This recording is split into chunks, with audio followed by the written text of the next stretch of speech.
Bien, jóvenes, muy buenos días con toda la promoción de segundo año de secundaria. Antes de empezar con este video educativo, quiero que agradezcamos a Dios, jóvenes, agradezcamos a Dios por la salud, por la vida, por los alimentos que nos da. Oremos por aquellas personas que están padeciendo este terrible virus, jóvenes.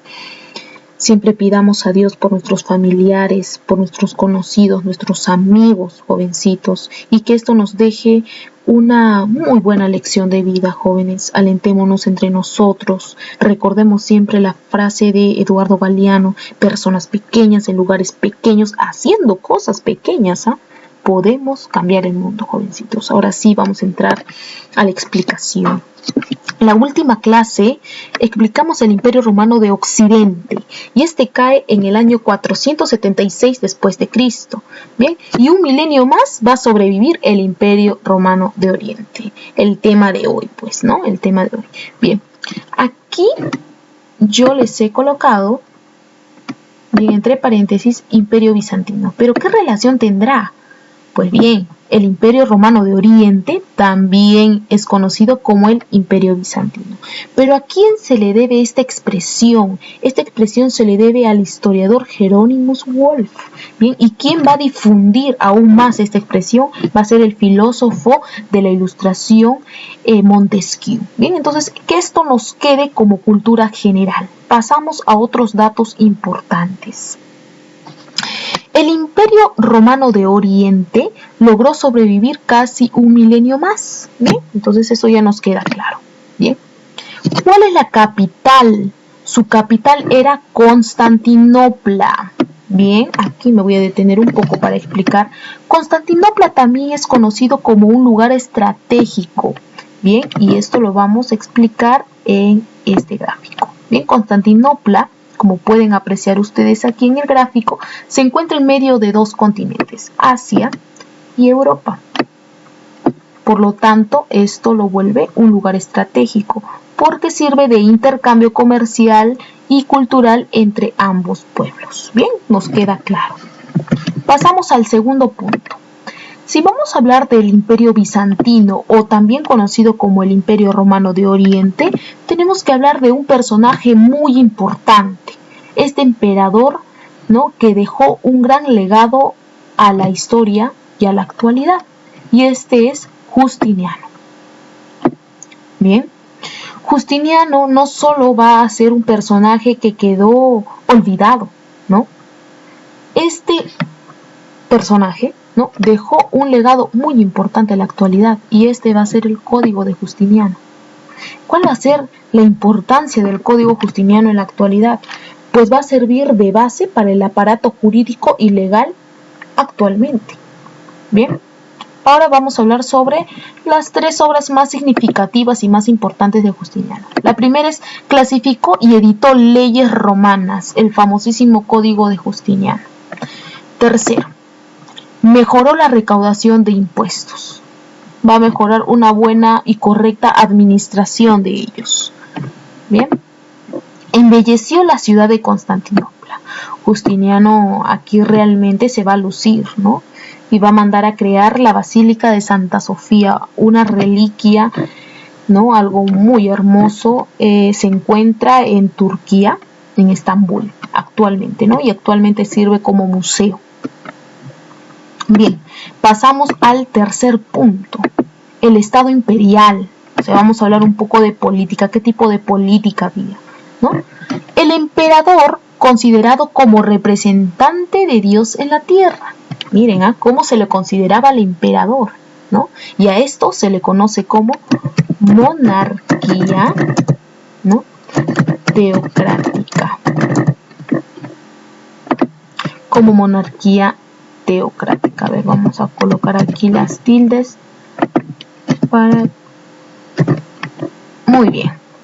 La monarquía teocrática, ¿a qué se le conoce, no? Es decir, ¿no?, el emperador era líder religioso y también era líder gubernamental. Bien, entonces creo que nos queda claro a qué se refiere con monarquía teocrática. Bien, lo vamos a resaltar porque también es importante. Pasemos a qué instituciones, ¿no?, o qué nuevas instituciones se gestaron. Veamos. esta institución va a implementar lo siguiente: una burocracia civil. Aquí tenemos a la burocracia, ¿no?, civil. Bien, esta burocracia civil era necesaria para llevar un orden, ¿no?, un orden administrativo, y para poder gestionar cualquier asunto militar, ya sea social, económico y político. Bien, ¿qué otras nuevas, ¿no?, instituciones se implementan? Un ejército numeroso. Era necesario capacitar a las fuerzas militares para que puedan defender, ¿no?, sus fronteras. Bien, por lo tanto, entonces se va a llevar a cabo, o se va a dar, ¿no?, un ejército con mayor número de personas. Una iglesia ortodoxa. Yo sé que muchos, quizá algunos conozcan, ¿no?, este término. Bien, la iglesia ortodoxa es la que actualmente se le conoce como la Iglesia Católica Apostólica.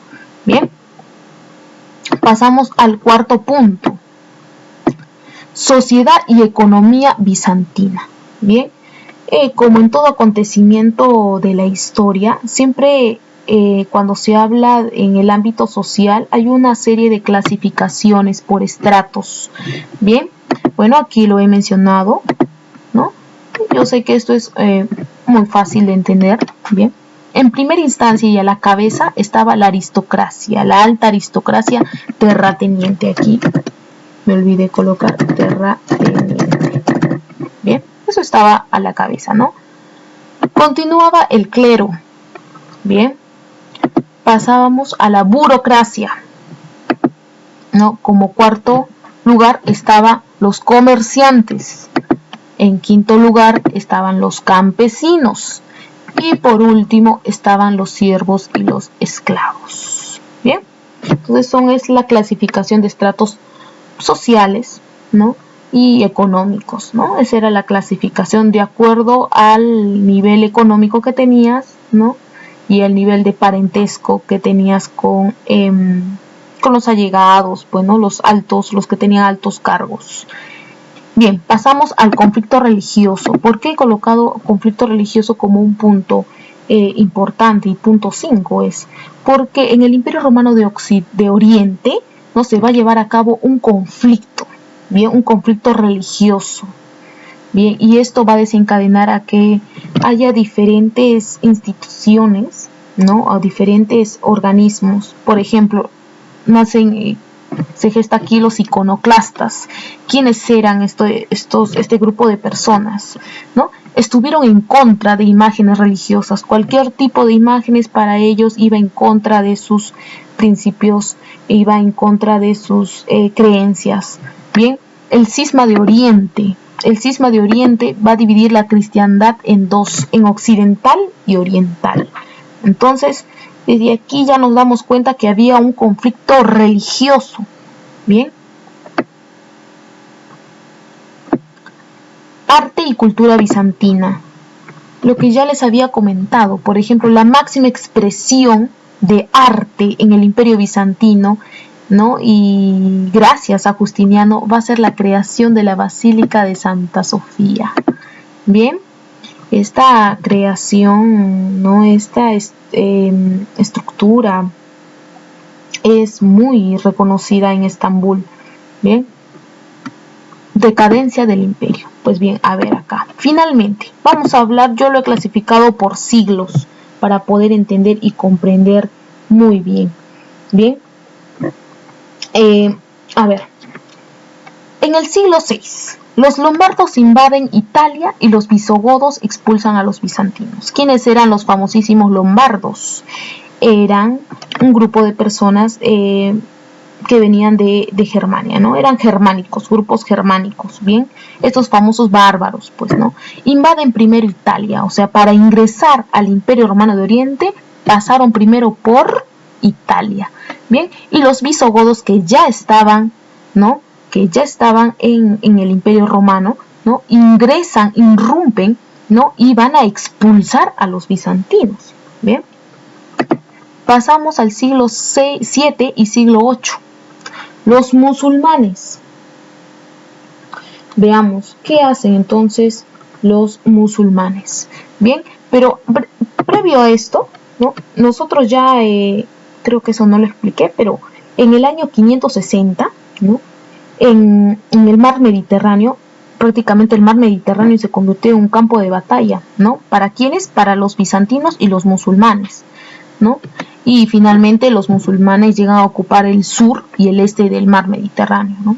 Pero imagínense por cuántos años tuvieron que padecer conflictos, ¿no? Bizantinos versus musulmanes, ¿no? En fin. En el siglo VII, ¿no? Continuamos todavía con el siglo VII. Veamos, el asedio de los turcos va a provocar la caída del imperio, ¿no? En el año 1453. Entonces, finalmente, entonces,